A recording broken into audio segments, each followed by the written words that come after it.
This game has an element of financial risk and may be addictive. Please play responsibly and at your own risk.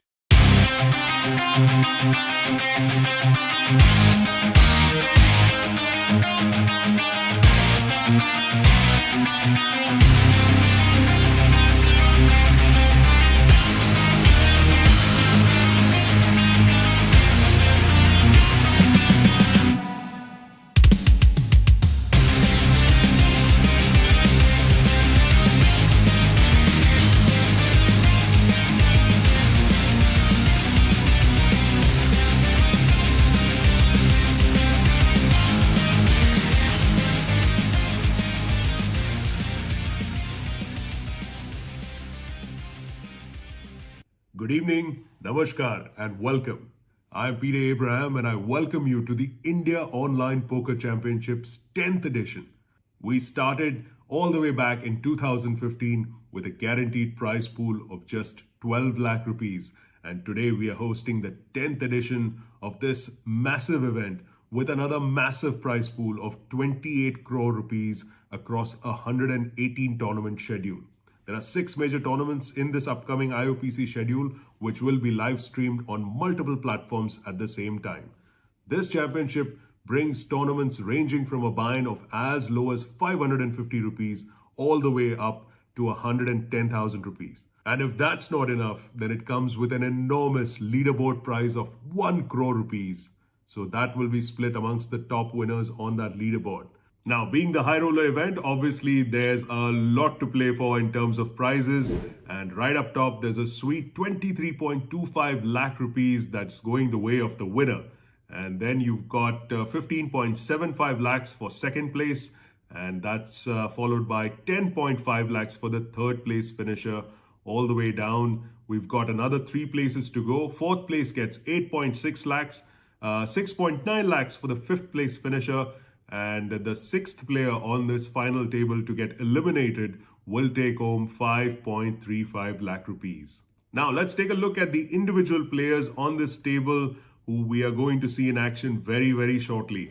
Leading the pack with 2.3 million in chips is Sriharsha Doddapaneni, who's one of the bright lights as far as the Indian poker talent in this country is concerned. And he has been, in fact, Gutshot magazine ran a poll not too long ago, and he was generally the pick for India's best all-round poker player as voted by the community. This 30-year-old is playing from Mumbai at the moment, and his biggest achievement in the recent past has been the Millionaire Legends title that he won for a sum of 30 lakhs. So he should be feeling pretty much at home in this Highroller event, and that too with the chip lead. Coming up next is Shardul Parthasati, who's playing as Faucet Failure. He too has a stack of 2.3 million. He's won the main event at the Premier Poker League for a sum of 27 lakh rupees. He's been playing for poker for the last 8 years and is also based out of Mumbai. When he's not grinding at the tables, Shardul is also a coach at the Poker Boot Camp, and he likes to call himself a budding poker player, but I think after 8 years in the game, he's more than that, much more than that. And in the top 3 now, we've got Nikita Luther, who's rounding off the third spot with a stack of 1.1 million. Nikita is a bracelet winner at the WSOP, the World Series of Poker, where she took down the tag team event not too long ago. She's also chopped the Millionaire Legends at Spartan Poker, and she's been playing the game for 5 years. She's an ambassador with Spartan Poker. She plays as a Spartan Poker Pro, and she ranks first in the Global Poker Index's list of Indian players as far as women in 2020 is concerned. In fourth place, we have a familiar name in Sagar Chaudhary, aka Strange Play. This 29-year-old player, once again from Mumbai, has got a little over 1 million in chips, and he's taken down several titles at Spartan Poker and other websites as well. A regular player with multiple titles and multiple tournament wins across series, including the last time we did this live stream, which was at the Final Table Series at Spartan. he picked up a couple of titles there as well. Next, we've got Anita Hassanandani, this popular television actress who's playing for the last 3 to 4 years under the handle PokerFace14. She's got one of the shorter stacks at the table, a little over 270,000 in chips. Anita is a Bollywood actress. She's booked in a bunch of television serials as well. And she's been a poker enthusiast, playing across live and online events. She's won multiple titles, one of them being the Destiny event on SpartanPoker.com. Last but definitely not the least is Pulkit Goyal, another well-known face and name on the Indian poker circuit. He goes by the handle Champion Player at the short stack right now on this high roller table with 237,000 in chips.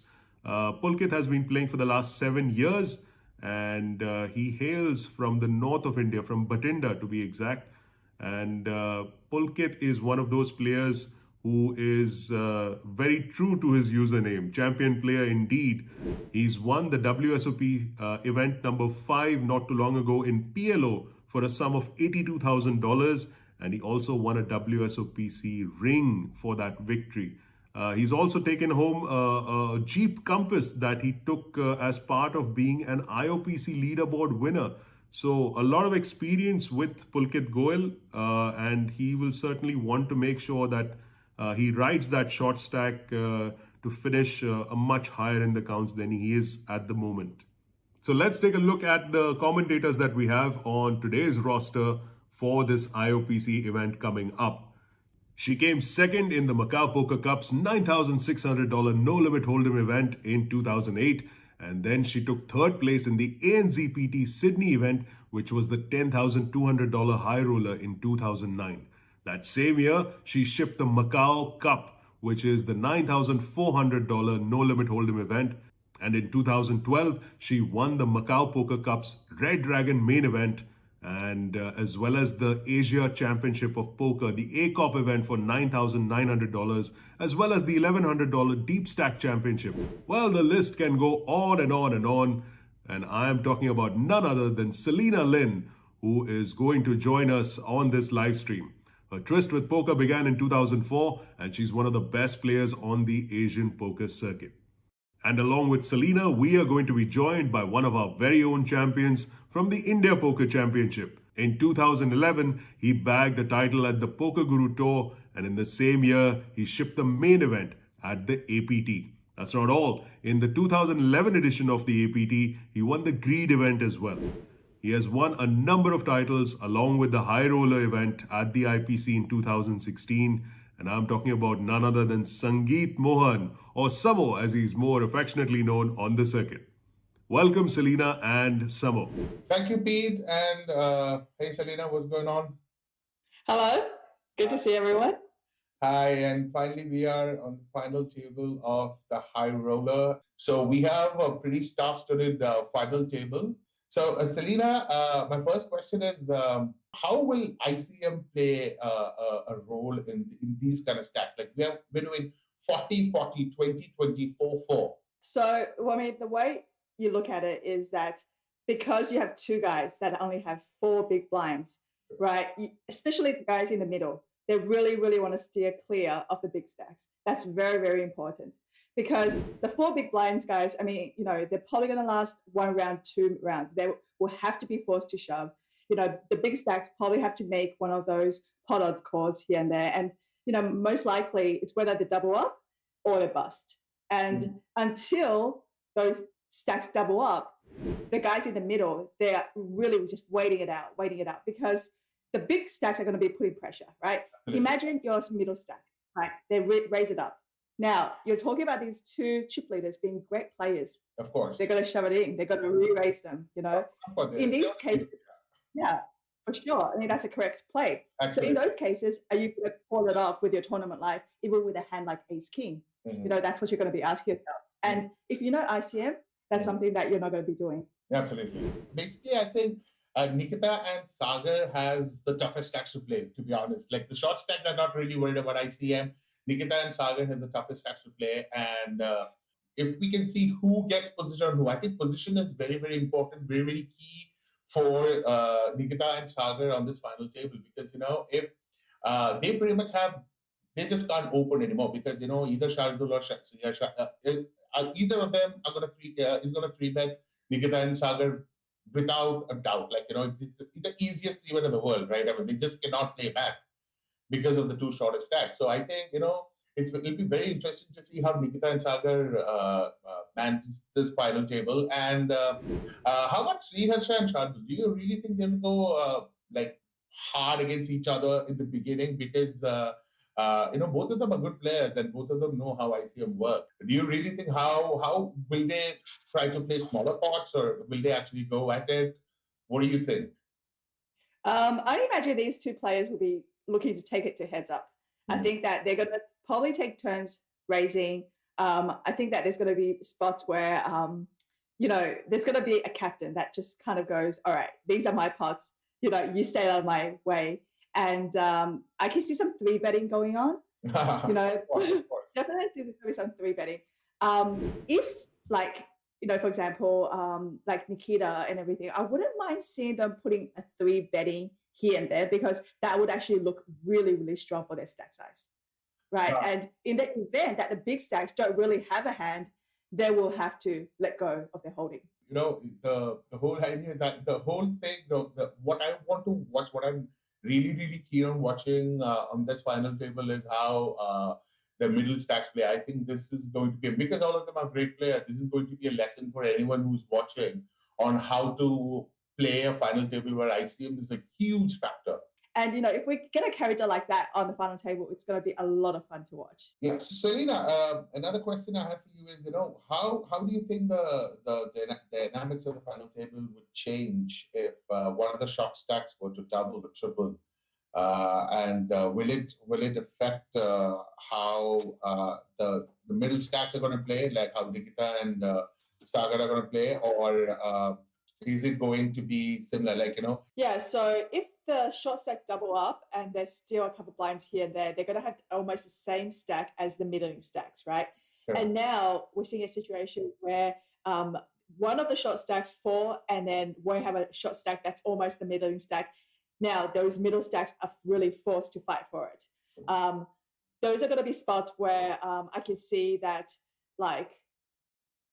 ICM is not going to matter very much between them. Yeah, it's going to be, they're going to have to play. They're going to have to start playing. So your top three will be the two chip leaders and then Nikita, right? Yeah, I'm always rooting for the girls to do well.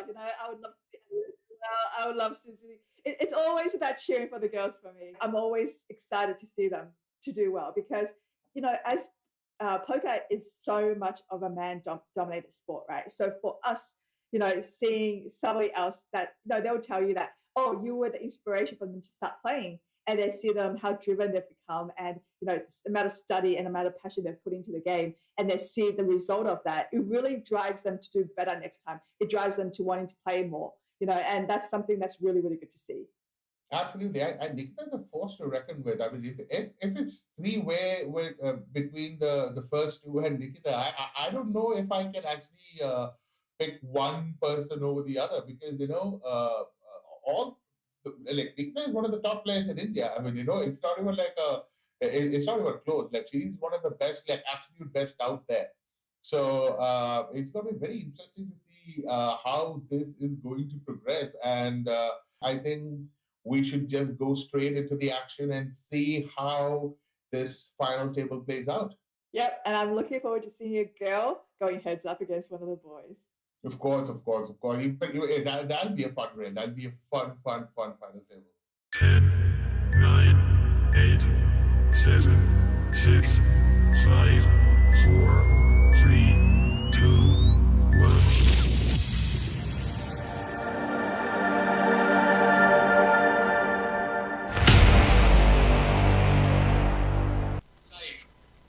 And we are back with the final table of the Highroller event for IOPC 2021. And like we were talking earlier, we are super excited to see what happens on the final table with the very fun stack sizes And I'm pretty sure anyone who's watching will have a complete learning experience just watching this final table play out, because we have a few of the top poker players from India battling it out for the high roller title at IOPC.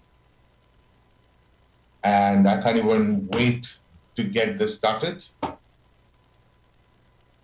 Yeah, we are live with the final table. Let's take a quick look at the stacks here pretty quick. Okay, so we have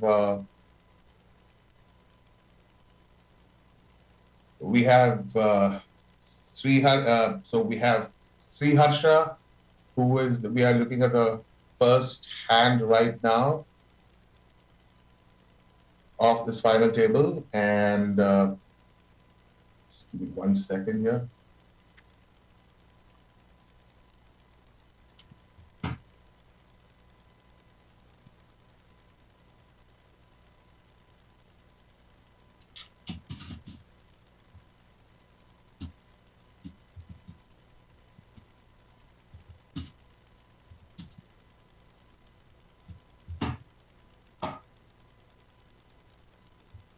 Selena, can you hear me?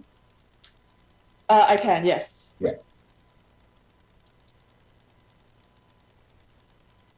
Okay. Just give me a second here, guys.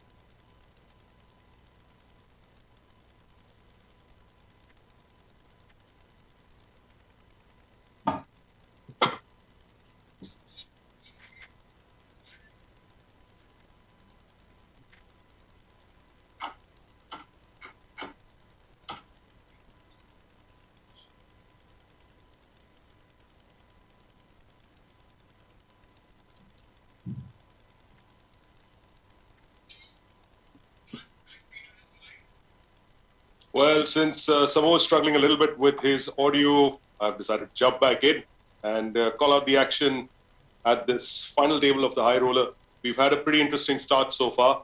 As Samo said, there are some mixed kind of stacks here.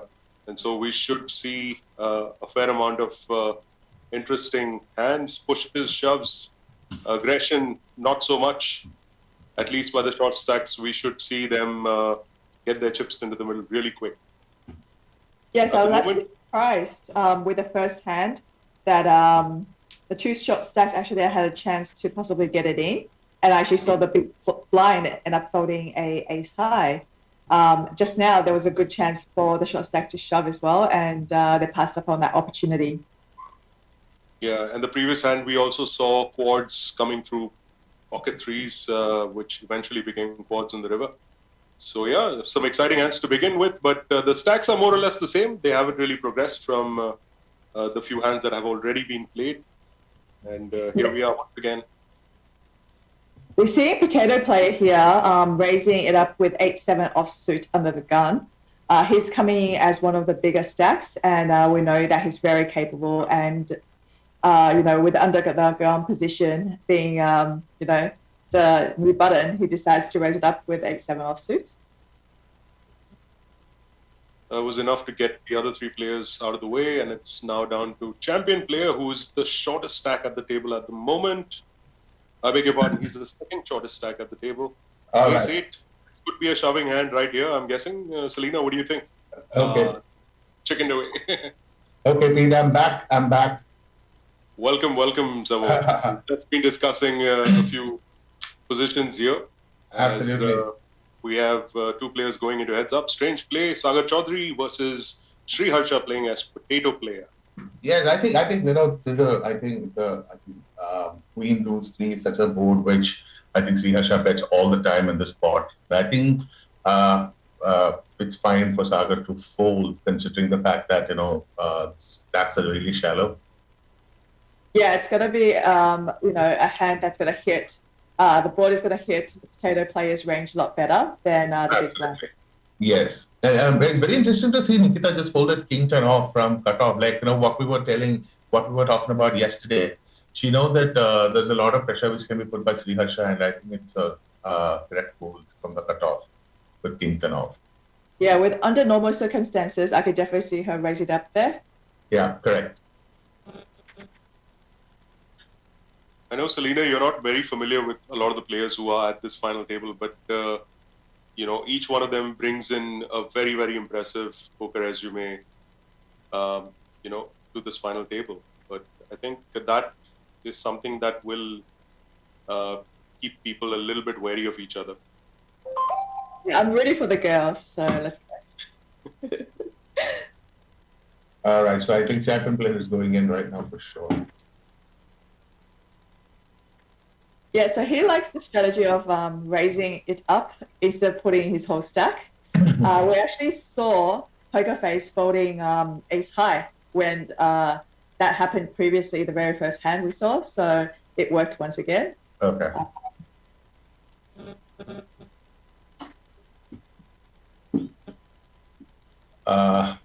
Never really been sure about these pushes with just a few chips behind, but I'm guessing that's some sort of confidence move. I don't know. I think they're committing themselves, but then they just don't want to go all in again. So it's got annoying here, and Poker Face is doubled up. Yeah, and I think they're pretty standard call. I mean, you just can't do much in that spot. Yeah.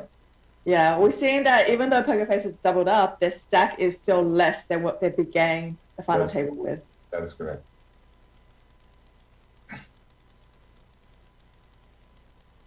Good champion player. Yep, he's going in again for sure. And what do you think? Nikita should be doing here? Should Nikita be calling off in the spot because considering it's under the gun and all that? Yeah, like I definitely like a call. I feel like King Queen is actually really strong against a person who has to make a decision whether they shove this hand or pretty much have to go in blind the next hand. Correct. And the King Queen is going to be way ahead of that range. Absolutely. Now we're seeing Potato play here, raising it up again under the gun, and this time he actually has a decent holding. He's got pocket fives. So in this spot, what do you think should be the calling range of the big blind in general, considering the fact that they're facing the chip leader? Do you just go tighter? I'm just talking about calling ranges. I'm not talking about range shoving. But do you actually go tighter, or you just play your standard ranges? I think you just have to be tight. You have to wait for Poker Face to bust in this spot. I feel like Potato player is always going to be putting the he's going to be really putting the pressure on, right? It could go bet the flop, bet the turn, jam the river. Now, are you going to call him with top pair? Absolutely. Right? No, yeah, you can't. Because, and if the answer is if you are, go ahead and play. If you're not, there is no point. Absolutely. Yeah. This could get interesting. Like, even if Nikita opens, I don't think Strange Play can just rip it in here in this spot because, I think because of the fact that Poker Face is too shallow. Well, he does choose to shove it all in and take down the blinds. Yeah.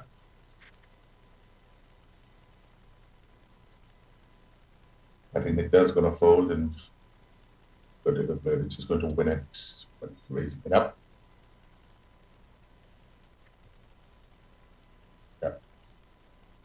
Also, I think this with one short stack gone and the other one really short. I think. Oh, okay. Pick up the best stack wow! ever made. Pocket aces. Okay. Let's see what happens here. Now this is a great situation for pocket aces because if he re-raises, it looks like he's kind of making some sort of play. Sure. Yeah, I mean, like there's spots where people would argue you should just call and then bust the player, so forth. But in this spot where you have pocket aces and you re-raise, like against a Potato player, like he can make a decision whether he wants to go for it or he decides that opponent actually does have a hand. Absolutely. Yep. Now we're four-handed, and so right now I think things have settled down a little bit, and people have almost similar stacks, and and if you actually look at the stacks, the short stacks are one double away from being pretty much close to the chip leader. So I don't think even the chip leaders are really, or Potato player and Faucet player are really comfortable just doubling people up, and they're just going to have a more conservative line in this. They're going to take more conservative lines, yes.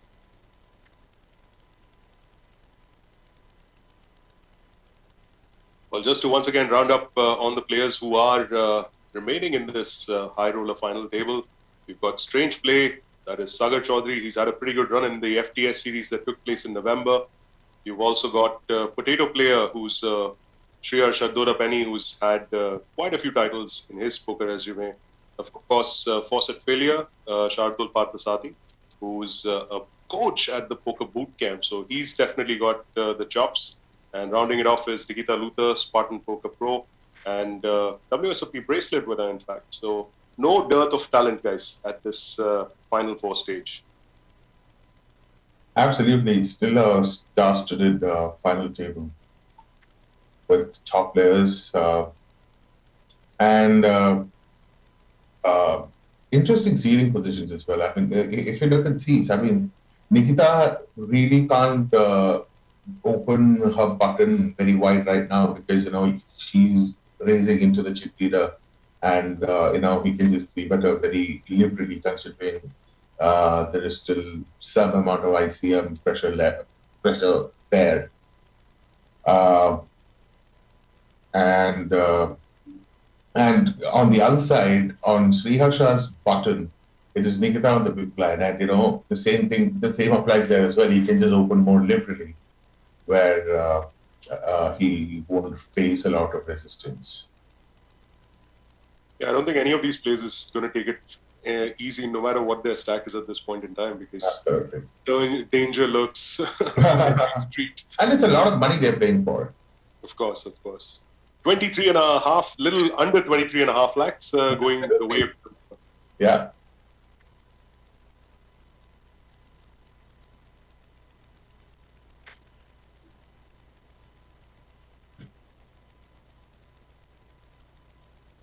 Here, I think I would like to see Nikita raising the button.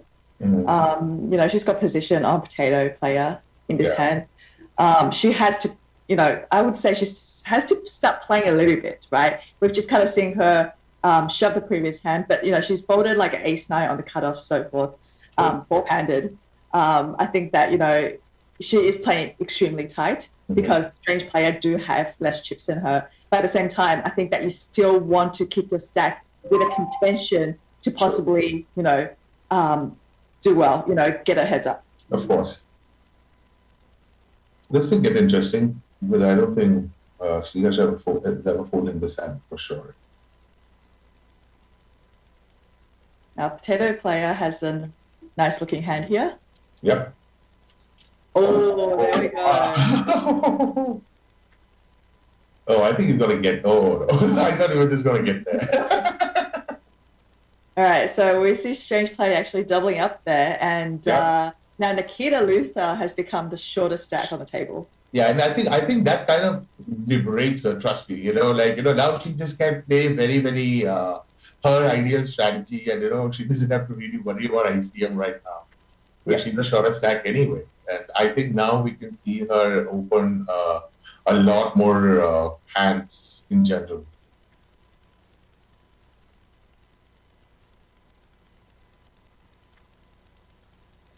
I think it's just going to go in. Mm-hmm. Which is the correct play here. Yep, of course. Yep. That's a fold.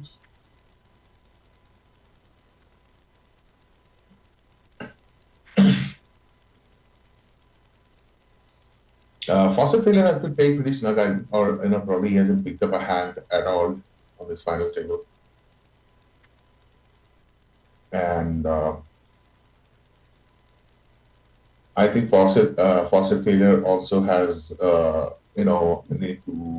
he has Nikita on his immediate left, and Sriharsha keeps opening pretty aggressively, and then he just can't really do much in the situation. I quite like that play by Strange Player just now, where he linked to the a6, and Potato Player decided to raise it up with 8-2 offsuit, and then Strange Player came back with annoying, which forced Potato Player to fold. It was really good because he's very aware of what kind of player potato player is. Absolutely. I think these guys have played with each other for so long. They're gonna have notes. They're gonna have their database. The database, they run probably checked how the other person play on the database, and they probably have a lot of information on each of them already. So I think it's going to be who exploits the other after some point. Mm-hmm. Do you use HUDs in general when you play, Selena? So I was an online player before, I was sponsored and transitioned to pretty much playing live. Mm-hmm. So, I mean, I have not used HUD for, oh my goodness, like I don't know how many years. I will still be able to read the stats, but I don't really rely on it because, I felt like in the past where I have played it also misled me. So, because I just haven't been playing too much online, it's just something that I'm not used to anymore. Yeah. Yeah. 8's open and 9-10 a spades call. I think ace can put a very small sizing there to probably get calls from some ace size. Yep. I'm probably denying equity. Nikita, I understand this folded ace-9 off. What do you think of that? When Sriharsha opened 8, the folded ace-9 off. Do you think she could have jammed for like 18, 17, 18 piece there? Yeah, I think, it's fine, I guess. It is. It's that very borderline hand. Absolutely. Like ace-8 is the definite fold in that spot, I believe. And at ace-10, you're going in with it. Like ace-9, it's very ace-9 exactly the cutoff, like the cutoff. Yeah. But I mean, like, I guess like this. She would know that which are the really aggressive players. I think back in the day when I used to play, pocket sevens was that hand. Like, like this hand. Yeah, I agree. 7s and 8s is kind of that borderline. Pocket 8s is gone. Pocket 7s is that. I think that it's very close because I hear some people talk about pocket 8s and pocket 9s. Oh, so okay. they'll move that range up a little bit because I think it does change if you're playing live and online. Okay, we know that online the ranges are much looser. Live, everybody plays a little bit tighter, and as you know, in Macau in live, people are even tighter. People are 3-betting, 4-betting. You're like, oh, they're making a move, and they're showing kings and aces, and I'm like, well, they're not really, are they?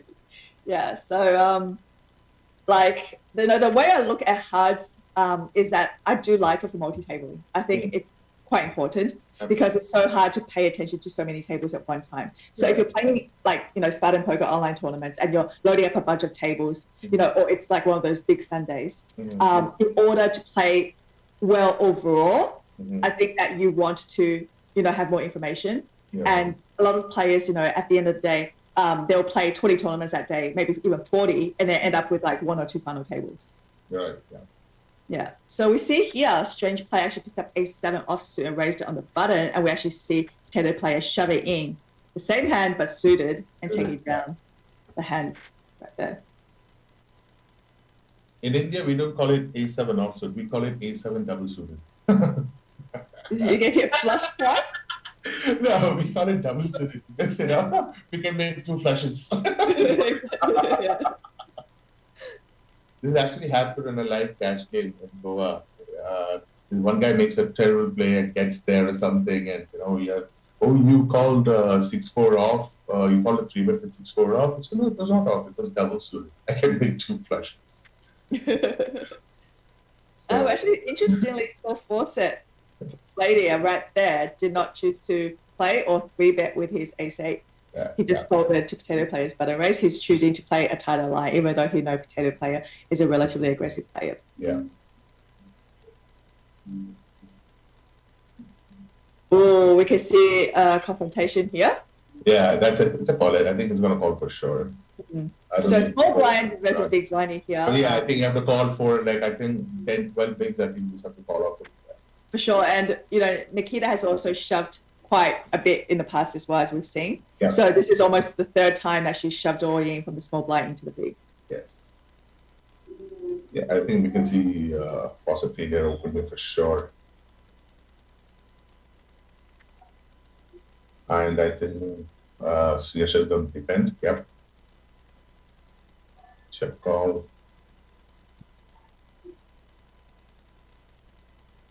Now, actually, both players has a slice of this flop. Absolutely, yeah. And yeah. No. Oh, that was very interesting. Both players checked the flop, didn't they? Yeah, both will check. Potato player here decides to bet the turn with 2 pairs. Yes, and which can be good a lot of the time because, you know, you can have a lot of ace-highs, king high, some decent king highs. Yeah, and in the event that that play, you know, it's important that you don't want the player to be drawing for free as well. Absolutely, yeah. It's a very interesting view. I want to see how Sriharsha reacts to this river in general. Because his turn calling range I think has a lot of ace-6 spades kind of hand. And I want to see how I think Sriharsha is just going for the bet fold here. Than the check call. I think he thinks there's just too much value to be gained by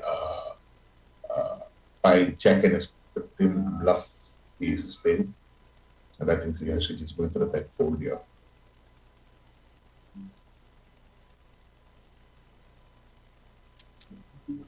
Yeah.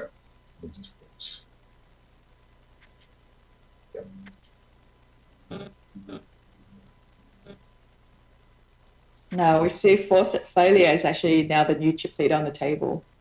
Yeah. He I think since the time when Strange Play doubled against him, I think he is at a very slight chip lead. But I think now he's like the pretty much back to the shorter stack again. Yeah. Yeah. It's, Nikita Luther has doubled up to the second chips right now. Yeah. And I think Nikita's gonna beat here for sure, right? With base game play hearts. Yeah, so interesting enough, you see Strange Play here. Even though, you know, he's the shortest stack on the table, he decides to raise it up with 10-7 suited under the gun. You know, we all actually talk about how online under the gun position is like the new button. Yeah, correct. It's been that way for a while, you know. So people's range under the gun to raise it up has been, you know, very wide. 10-7, I don't know if that's in my range. Is that in your range too? I'm not sure. I don't think I opened 10-7. I don't think I opened that wide. But then again, 4-handed. So I think 4-handed, right? So he's a cutoff now. Yeah, cutoff is fine. But under the gun in general, I don't open. Right. Yes. But I think you know, opening ranges have evolved a lot over the last, like, you know, from the time I used to play tournaments professionally to now, opening ranges have evolved a lot. Earlier, back in the day, you know, when you're playing online, I still remember we used to open pretty wide, like in any queen, any suited queen, any suited queen. We used to do that, yeah. And, you know, open any suited king, any suited queen under the gun. But now I think the pre-flop ranges are much snuffed, and I think because of that, you make less mistakes post as well. Because, you know, once you have your pre-flop sorted, I think post-flop becomes much easier. Yeah, because, you know, when one strategy is trending, somebody's going to come up with a counter strategy. Absolutely. Right? So it becomes a spot where, you know, if somebody recognizes you're raising under the gun too much, they're going to be 3-betting you a lot as well, right? So you've got to come up with this. And then people start 4-betting under the gun, right? Absolutely. No. And then back in the day, I don't know if you remember, like, you know, the counters to 3-bets were always 4-bets. The flats were very little. Like even hands like king queen suited or, you know, things like that. If you open, you get 3-bet, you probably want to 4-bet than to call. Remember? Yeah. So the calling of 3-bets were not getting called that often back in the day. So that made 3-betting very profitable. But right now, I think 3-bets get called way more often. Way more often, yeah. People defend correctly against 3-bets. So I think right now, that's why the game, like even if you see the live streams of all the major tournaments which happen, there's not much of 4-betting, light 4-betting happening like back in the day, like, you know, you 3-bet a polarized range and just go with it kind of thing. Yeah, so we actually see a raise from forced failure with ace-8 suited and a shovel in. Yep.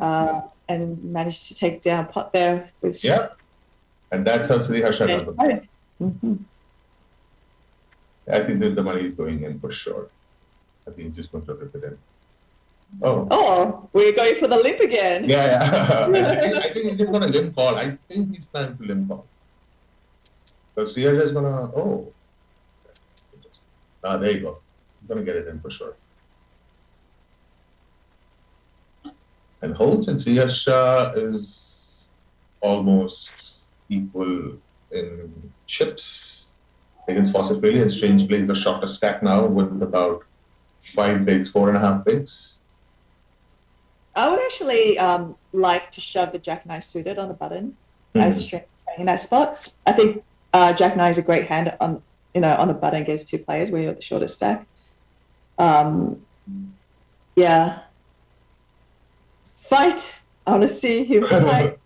It's such a roller coaster ride sometimes when you're on the final table. You could go from the chip leader to the shorter stack in like just a couple of hands, and it's not like you made any mistake whatsoever. Do you know what I mean? It's like you lose a flip, right? It can be so frustrating, and it's a very emotional roller coaster ride. Yeah, it is. It's not like you could be playing for similar amounts of money in a cash game, and you probably wouldn't feel half the emotion these guys are feeling right now.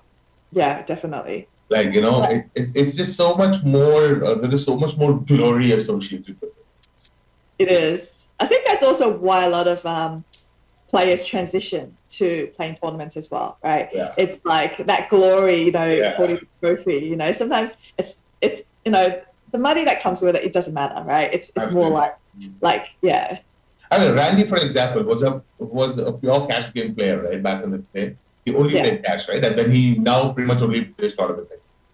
Yeah, so for him, he just finds it a lot of fun. Do you know what I mean? Right.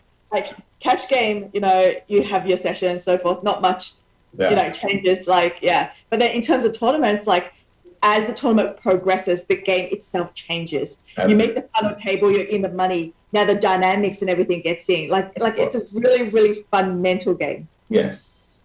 Yeah, and because you've been playing with the same players for hours on end, like it's also like, it's just so much fun. It's like kind of like a game of chess, right? Like, I know what you're thinking, so forth, right?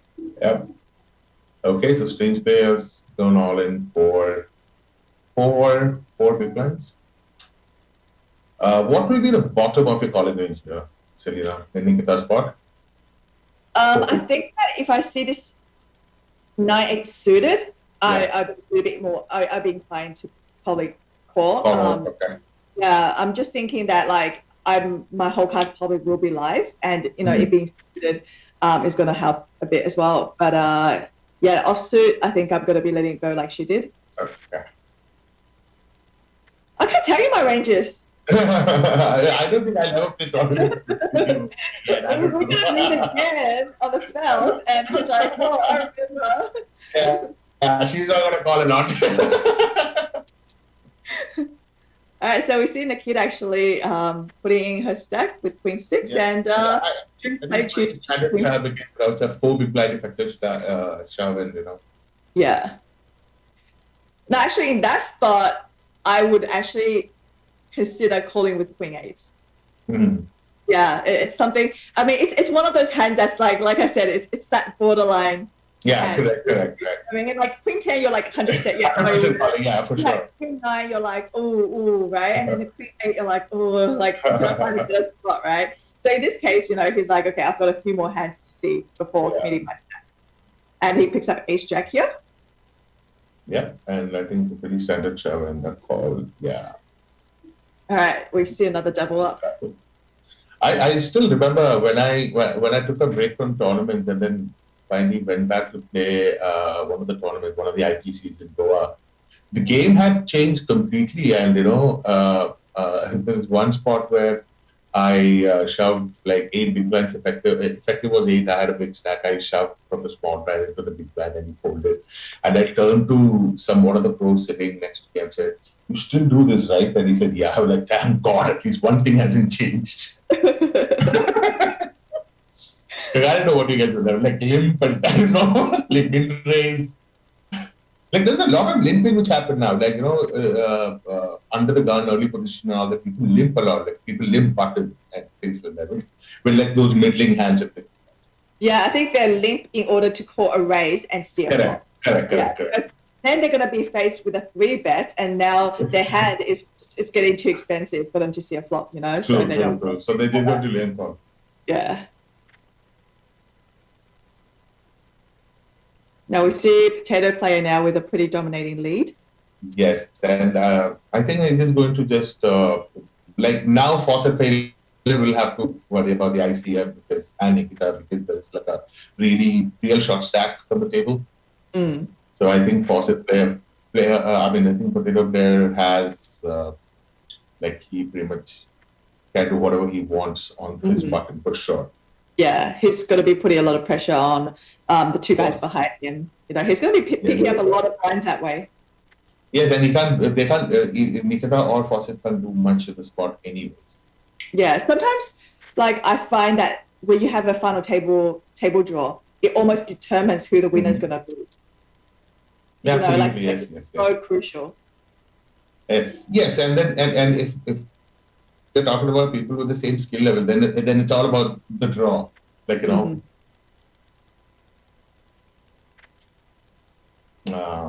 like we had, like we thought would happen, but Sriharsha just starting to put a lot of pressure. Yeah, it's going to be interesting, to see what Nikita does on the button with pocket twos, with a strange play sitting there, with such a short stack. And Sriharsha on the big blind. I think she's going to let it go.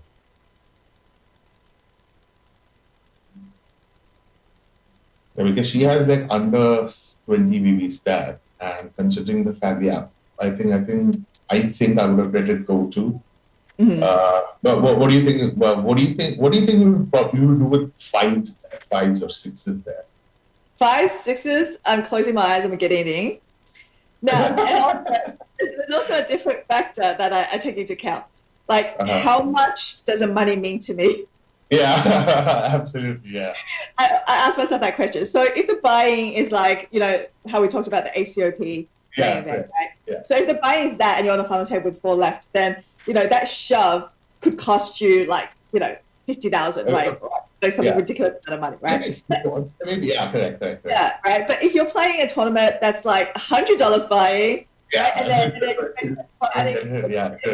like say $300, but you have a chance to win a trophy, then I might weigh it up differently. Yeah, correct. Oh, okay. This can be tricky.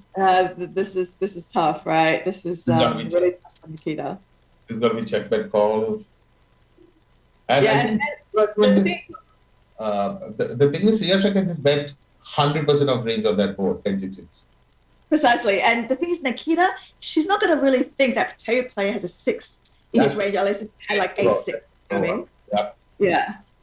So we see her get it in, and unfortunately, plus to 6-5 lawsuit, Well played, Nikita. I think she played very, very well.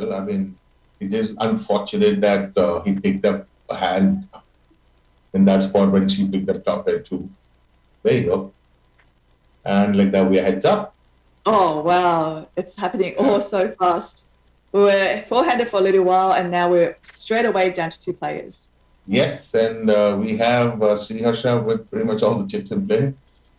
And with more than 2-1 chip lead, he has almost he has a 3-1 chip lead. Let's see if Fawcett failure can actually make a comeback. It's going to be interesting to see how, both of them are very good players. Both the Fawcett failure is a poker coach. He coaches for tournaments. He is considered one of the best in India, and it's going to be fun to see how the guys play. Okay, so Shardul Lim's button with 10 of clubs. What do you think of this? Like yesterday, we spoke about how you played the Red Dragon final, where I understand on that table if you lift the hand because you want to play post flop, but here, what do you think that? Well, I think that when you just go into heads up with a player, you want to try like all different things a little bit, right? If you lift the button, you want to see, okay, how does your opponent react to that, right? Yeah. Is he going to let you see a flop? is you got to raise it up, right? If he chooses to raise it up every time you limp, then you can start incorporating, I guess, stronger holdings in your limping range in order to shove over the top or, like just get more chips off him wherever it's possible, right? But if he's leaving you to play and see flops when you're in position, that's actually very advantageous for you. And, I want to be doing it all day, all night, if I could just limp the button and see flops and just play the guy in position. Absolutely.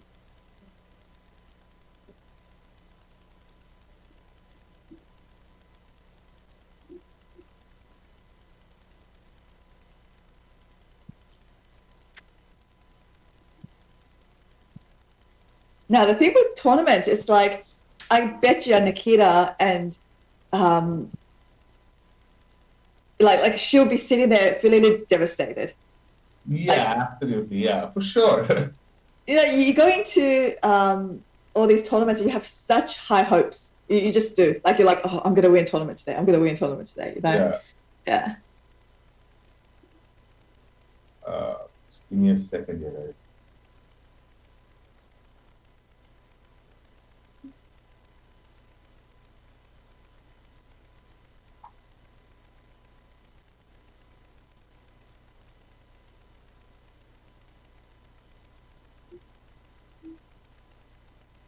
Yeah, I think the players have struck a deal on the final table, and let's see what the deal is.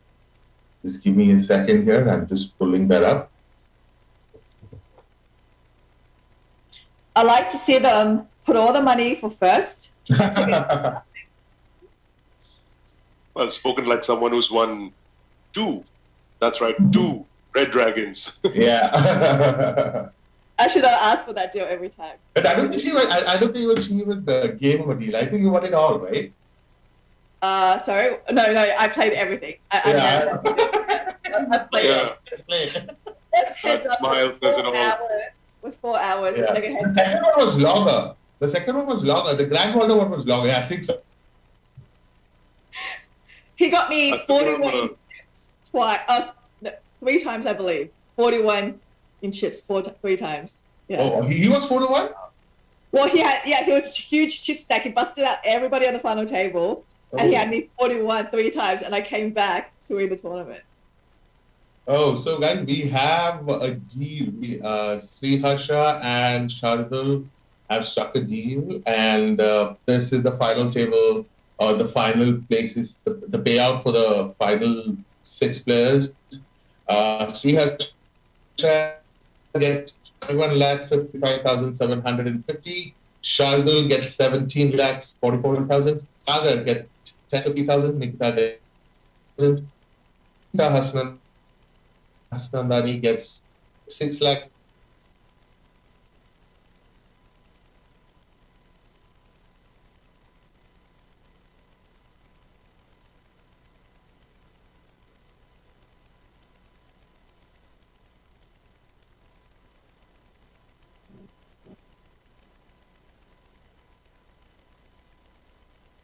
Well, not bad for a day's work here at the IOPC Highroller event, won by Sriharsha, potato player Doddapaneni. One more feather to his quite impressive hat of several victories that he's had in the past. And here we have one more victory that he can add and be rightfully proud about, because that was a tough, quite star-studded, as Samo said earlier, quite a star-studded final table. Some of the best players from the Indian poker scene being a part of that final table of the Highroller. But 21 lakhs, not a bad payday. Selena, I'm sure you've been in the position yourself a few times. Are you generally leaning towards making a deal, or you just want to get it all and get it going? Of course, if you're in a chip lead position, I get that. But what if it's close and thereabouts the way these two guys were at? I think that, in this instance, you really want to weigh up your opponent, right? If you think your opponent is on roughly the same level of, ability to you, then I don't mind a deal at all. Now, if you think that they're a much worse player, then I would never make a deal. That being said, obviously, if they have a huge chip lead against you and they offer you some ridiculous deal, then no, by all means take it. But in most spots where, especially like if you're roughly even in stack and you have so much edge over your opponent, I would say play it out, always play it out. Go for the glory. Well, there you go, folks, hearing it from the mouth of quite the champion from the Asian, in fact, the global circuit, Selena Lin giving her thoughts on that particular deal that just took place. And yes, of course, when you have someone like Sriharsha who's done so well in not just India, but across the world in terms of the titles that he's won, in terms of the prizes that he's won, against a pretty good player in the form of Shardul, who's a poker coach himself. So definitely not a shoddy day's work as far as both these gentlemen are concerned. As far as this tournament, of course, it went by really quickly. Selena, what about the hands that we saw? It was a relatively short final table, of course, but any particular hand that struck you where you felt that someone made a mistake, maybe? I wouldn't really say a mistake. It's more just a choice of choosing how tight you want to be on the final table, how much ICM would come into play. I wouldn't mind seeing maybe like the mid stacks raising it just a little bit around the time where, I felt like they kind of had to fight for a chance to, for the championship, right? Because like, to me, if you always like passing up on those spots, your stack is going to just dwindle. And if the short stacks survive for a really long time, just for example, they keep doubling up and, they keep chipping up a bit or in the spots that now you suddenly realize that instead of being 13 chips out of like 6 players, you're the bottom, you're the bottom 2, so forth. And now you have to fight for your stack. And, the thing is for me is like, I like to play without regret, right? So if you think that, okay, if I don't raise this hand and I'm going to regret it, then go ahead. I think you have to raise it because, in your mind, you're always replaying the hands, right? Sometimes you finish a tournament, you go to bed at night and you can't stop thinking about all these spots that you didn't take. And, you have these regrets like, oh, I think I should have done this. I should have done that, so forth. To me, play without regret, be well prepared. It's very important that you know your ranges, right? Because every player has a table of the ranges that they stick to. And sometimes you're unsure about something. If you have like that table that you're like, okay, I should do this, should do that, then you pretty much can play a whole entire tournament without doubting yourself. And I think that when doubt kicks in, that's the most, the biggest pitfall, I guess, for like a lot of poker players is that, once you start doubting yourself, your confidence goes down and your game changes a lot depending on how confident you are. And I think that, by having that table in front of you, so forth, it gives you that extra reassurance that you're doing it right and you're making the right place. Well, that's pretty much the thoughts as far as our celebrity commentator is concerned. I'm going to keep teasing you and Randy just like that. But I'm glad to announce that we have the winner of this Highroller tournament. We've got Sriharsha Doddapaneni online with us. Sriharsha, we're going to do this a little bit old-fashioned, so you're going to be speaking through my microphone. But congratulations, my friend. You have done extremely well. That was a fantastic title to score. Yeah, thanks, Peter. Thanks a lot. So tell us, man, the first thing that me and several other people who want to know, because we're not that great a poker player like yourself and so many of the others on the final table today, what's the deal with the username, man? Potato Player, what's the deal with that? That's the burning question. No, I mean, one of my friends called me, whenever we used to chill and all, we used to grind, and we went for WSOP in Vegas. Uh-huh. So, after the grind, we used to just chill on the couch. So, it's he used to call me potato, aloo and all. So, I'm like, okay, I'll just put it as, I just want to put some funny name. So, yeah, I just put it as a potato player. I mean, I just like changing names. So we have this option of changing your username, right? Right. Once per year. So I just like to put some funny name. Yeah. Well, I bet anyone who was giggling at that point looking at your username isn't giggling anymore, considering you've just scored 20 plus lakhs for this particular win. So again, congratulations on that.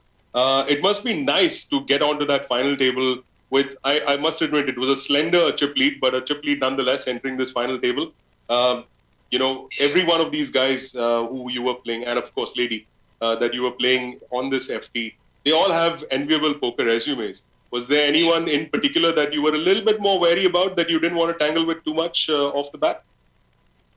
I mean, not really. Like I always having chip lead is always my comfort zone. So I tend to put a lot of ICM pressure, and so I had a good stack coming to the final table. So I've been actually having playing very aggressive in the final 2-3 tables around the bubble as well. So I think players are kind of very to start with anyway. So I think that helped a little more, and people are playing very tight. So obviously Shardul is a good friend of mine. So he he has a big chip lead. I mean he's tied with chip lead. So and he's to my left, so he has direct position. Right. So yeah, I want to obviously avoid some getting into big pots with them. That's the only thing. Otherwise, yeah, Nikita obviously she's a really good player. So people can't do much with such heavy ICM. So it doesn't matter. Even they know I'm opening wide, they can't do much. So that's what ICM did. So yeah, I just made advantage of that, and the 8s all in was kind of crucial. So yeah, I'm just happy Well, speaking of that, I'd like to revisit a comment that our co-commentator here, who's with me, Selina Lin, she basically made a point about the fact that you want to weigh how good or bad your opponent is when it comes to, three-way or heads-up for that matter. And then you take a decision on whether you want to go through with that deal or not. So clearly, you have a fair amount of respect for Shardul's capabilities. I obviously respect Shardul a lot, but I don't really make deals in general. Even if I feel opponent even if I consider someone really good, I generally like to play it out. I'm very confident of my heads-up game. But Shardul is very hardworking and a good friend of mine. Recently, we have been chilling a lot. He's also from Mumbai. So just with friends. I don't like to go for even that all go after every small EV. So I thought it's fine. It's a good sport. It's just a way of me complimenting him. So I just generally do deals with friends. If it's a good friend. So yeah, it's just that's the only reason. Obviously, I have a lot of respect for Shardul as a player as well. So yeah, that's. Also, I think there is sit and go I get to play for. I think all the winners of all the events. So there is also that added EV there. I think so. Overall, I think it just balances out. I don't think I did him any favor or anything. So I think it's a fine deal. Yeah, I'm just happy for him. That's damn cute, Sriharsha. Normally poker players are full of ego and hustle and bustle and all of that. So it's nice to hear that. Obviously, if it's too much of difference, maybe even more. There is 8 lakhs difference, and even if you give even if you assume I have a heads up, obviously there's a lot of variance, especially when you're playing for 30 bits average stack. So even if I have 60, let's say 60-40, it's just 1.5 lakhs of fee that I give up. So not 1.5 lakhs. I don't know. It's not even a lakh. It's not much. And to add the SNG components, obviously I'll be paying for 5 lakhs on top, I think. So right. That's 50k in a 60-75k. So overall, I don't think it's that big of a deal. So I'm just fine doing these sports. It's fine. Super. Before I let you go, Selina, do you have any questions that you would like to ask Sriharsha? Do you normally raise 6-5 offsuit on the button? You've been part of Indian poker scene, and you're always commentating for the Spartan Pro Nikita Luther and Anita Hassanandani. I have a lot of respect for both of you. So Selina has a question for you, which she is very cheekily asked, which is, do you always raise with 5-6 offsuit at final tables, is what she's asking. On the button. On the button. No, actually, it's kind of a great spot with I think the range play is pretty short, and